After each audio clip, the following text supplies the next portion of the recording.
Hi YouTubers, thank you for watching The Royal We. My name is Kevin, and I know what it feels like to be stuck in this push-pull dynamic of a relationship with a narcissistically abusive person, where you keep trying and you keep trying and you keep putting effort into the relationship and there is no reciprocation.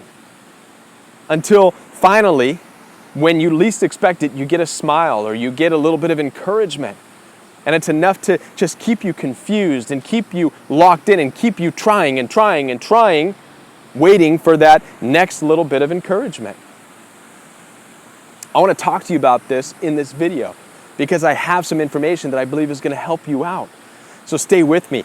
I want to tell you a little bit about my experience before I get to this finding, and that is when I first married my wife, we would spend a lot of time with her family, and I would take a lot of effort to trying to get to know them and to talking to them and to try to encourage them. And I learned early on that they were not good at reciprocating. They did not know how to take my compliments. I would get their back turned to me, or their eyes rolled at me, or they would make some kind of a jab or a joke. And to be honest with you, it could be kind of crushing. But then surprisingly, when I least expected it, when I was quiet and I was sitting down, I would get some kind of a comment or a compliment. It was very confusing. And I learned early on that it was almost like I was on a schedule. I was on their schedule of delivery. That their comments to me and their kindness to me was not in reciprocation. It was based on whenever they wanted to give it. There was one particular party that I'll never forget. I was with my wife and it was nighttime, the party was winding down, and there was one particular individual, my wife's half-sister, who I cared for a lot. And I remember I walked up to her before we left, and I put my arm around her. And I said, you know, I love you. And I really meant it. I wanted her to know that I really loved her, and we were there because we cared for them. And I'll never forget it. She took my arm with force, and she threw it off of her. And she said, I know, Kevin, and stormed away, just walked away swiftly. I was hurt. I didn't expect that reaction.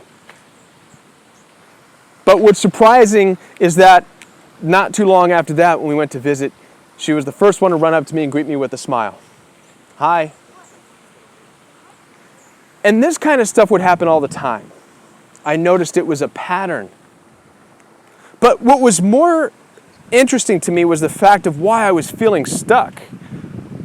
Why I felt like I need to keep putting forth effort and effort and effort, waiting for them to reciprocate something good to me. After I went no contact and I've been staying away, I've been doing some research, been doing some studying about myself, about my own mind, about why I was stuck, why it was so painful and this and that. Came across an interesting discovery that I want to share with you right now. In the 1930s, when they started to work a lot on human behaviorism, there was a man by the name of B.F. Skinner. And B.F. Skinner was at the University of Harvard University, and he was working with pigeons, of all things. And he is best known for what is called the Skinner box, and that's not exactly what it's called, but that's what it's been known as, the Skinner box, after his name. Now, this Skinner box was a reinforcement chamber, and what he did was put a pigeon inside of this box, and he somehow showed the pigeon that if they peck this button on the side of the box, it will dispense a pellet. Now, in their studies, they found out some obvious things, that if a pellet dispenses every time the pigeon pecks the button, the pigeon will get full eventually and leave the button. On the opposite side of that, they discovered that if the pigeon pecks the button but never gets a pellet, the pigeon will get tired of pecking the button and once again leave. Now, Skinner and his goons discovered that if they program this box to release a pellet at random intervals, independent of when the pigeon pecked. So that means that the pigeon pecked and pecked and pecked and pecked this button, and only randomly at different intervals, whenever Skinner programmed it to, a pellet would come out. They found out that the pigeon will stay there, locked in that specific spot, and keep pecking, waiting for the next time, its reward will come. The reason I'm telling you this story is because that pigeon represents you and me. Skinner's box represents the relationship that we're in with narcissistically abusive people. And Skinner himself represents your narcissistic abuser, the one who is programming the delivery of the reward. And no matter how much effort you put in, you can say all these wonderful things and kind things and try to show your love to the narcissistically abusive person and how much you care for the relationship and how much you want the relationship to work. You keep trying. But the reciprocation that you're receiving is based on a schedule that the narcissistically abusive person has made up. You're not given reciprocation. It's not you saying, I love you, and getting something in return. You keep doing it, and you're given a reward based on whenever the narcissistically abusive person feels you should get a reward. Now, I don't want you to think that the narcissistically abusive person is some kind of amazing psychologist and they understand psychology and they know what they're doing, because that's not what it's all about. They don't. They're not brilliant. They don't understand psychology. They haven't studied this. Narcissistically abusive people do this out of survival.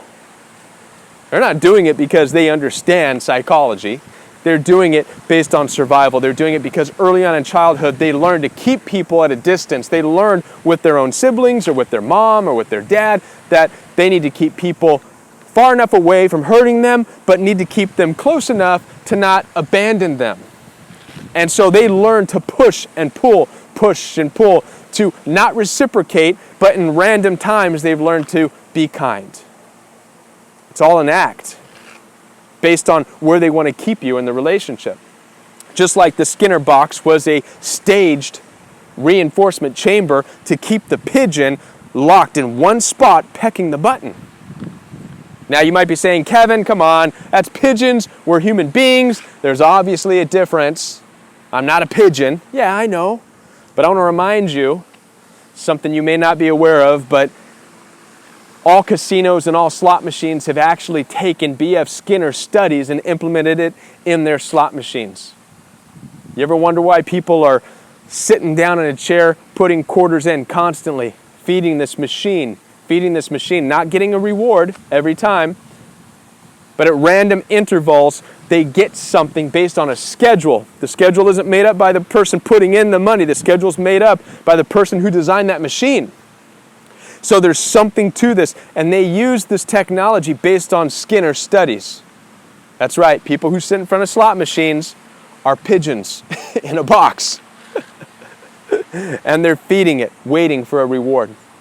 So what I want to share with you, my point is for you to realize this one thing, that our minds do work in certain predictable ways. There is a psychological reason, there's something going on as to why you're confused and to why you keep putting effort in, yet you're getting nothing out.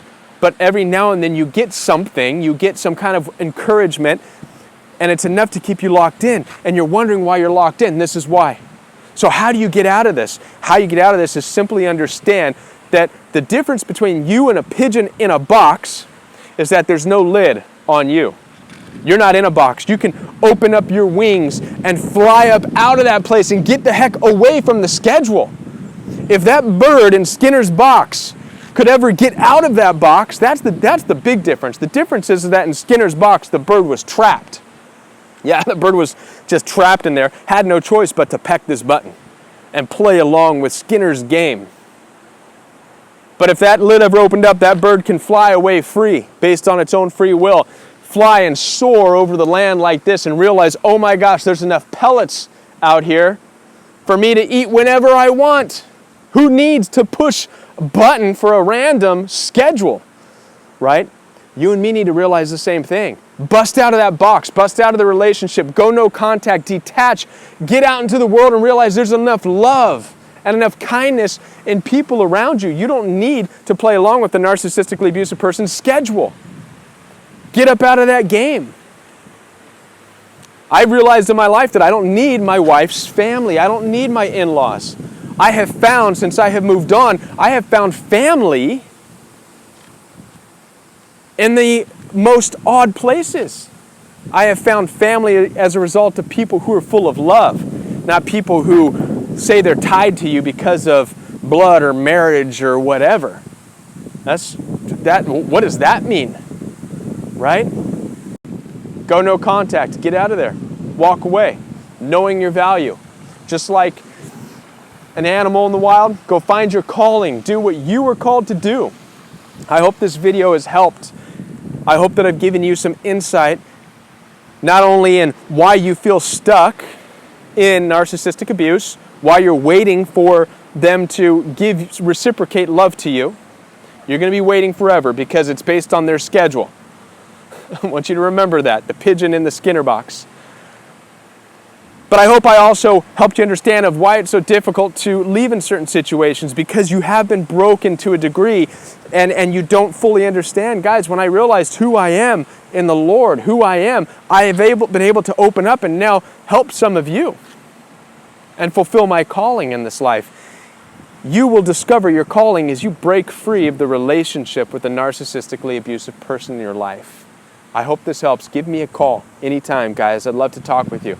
Like my Facebook, it's on, my Facebook link is on my banner on YouTube. I'll be back with more videos right here on the Royal We.